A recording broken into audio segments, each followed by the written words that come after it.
Good morning, church. This morning I want us to think about Jesus, but I also want us to think about who we are.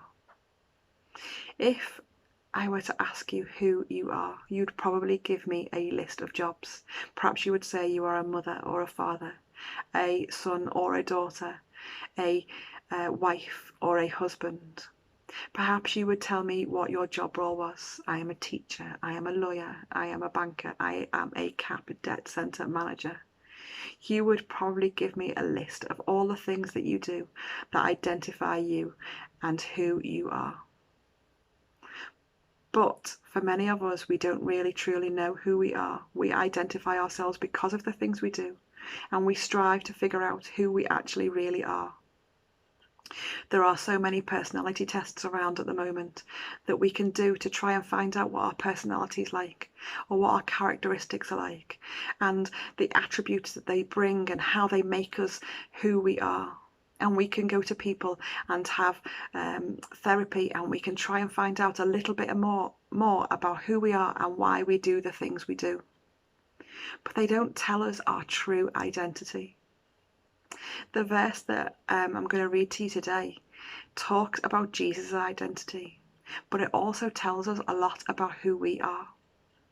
Psalm 2:7 says, I will proclaim the decree of the Lord. He said to me, you are my son, today I have become your father. These words were spoken about Jesus long before he came to earth. Jesus came to earth knowing who he was, that he was God's son, that he was a child of God, that he was loved and accepted by God, and that he had a mission to tell people about who God was, to bring them into unity, into God's kingdom, and to accept that they too have this identity. Because of Jesus, we have a new identity. We don't have to base our identity on what we do. We don't have to base our identity on the people around us. We don't have to try and look impressive on Instagram or Facebook and tell people of all the amazing things that are going on in our life to be popular or to be accepted. We are, because of Jesus, God's children. God gives us the right to call ourselves children of God. Because of who Jesus is, we have a new identity. We have a place in the kingdom as children of God. So we can today, in the midst of everything else that we are facing, call ourselves sons and daughters of the King. How amazing is that? That just like when Jesus came to earth, he knew who he was, and he knew his identity, and he knew his mission. We too can have a new identity, that we can say that we are children of God, that whatever we face, I'm a child of the King, and God loves me, and he knows who I am. God calls us his beloved. God accepts us, loves us, cherishes us, and adores us. We are acceptable and pleasing to him, and we do not need to strive for perfection. We do not need to strive for attention. We don't need to clamour for looking great and being amazing, because in God's eyes we are his children, his dearly loved children.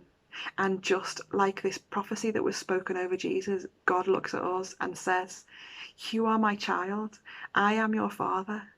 And the whole of the purpose of Jesus coming was to show us that we have a new identity in God. And I want us to take that into our Christmas season, that when things get tough and when things get difficult, that we're children of the King, that we can face anything with him as our Father, that we can take our problems and our worries and our concerns to him and know that as our Father, he will love us through every situation, and he will be with us through every situation. So this Christmas, focus on who your real relative is, your real Father, the Father in heaven who loves and adores you, and whatever is going on and whatever happens with the situation around us with COVID and all of that, we are loved, we are cherished, we are adored, and we are God's beloved children. So go today in that knowledge and in that strength, and be blessed. Thank you.